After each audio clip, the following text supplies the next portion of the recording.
This online project will show you how to transform a real shell into a beautiful, solid silver and gold necklace using silver clay and Keum Boo techniques. If you have a special shell from a beach holiday or a special event, this is an ideal way to eternalize it in precious metal and create a permanent reminder of that moment or place. Through this step-by-step online project, you'll use silver clay to capture the unique texture and shape of your shell before soldering on a jump ring and using Keum Boo foil to add gold to your silver design. You'll learn all about working with silver clay, including torch or kiln firing, how to create a silicone mould from nature, and how to solder a jump ring. Finally, you'll learn how to attach gold foil to your fine silver pieces using the Keum Boo technique. This project is broken down into 9 easy-to-digest video lessons and bonus videos.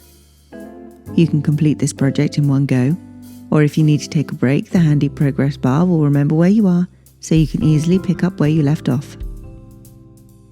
In the resources section, you'll find printable written instructions to keep on your bench and a full tools and materials list to buy anything you might not already have. And finally, I'm here to help and support you along the way. So if you get stuck, don't hesitate to get in touch. I'll be happy to personally answer your questions to ensure you fully enjoy the making process and complete your project.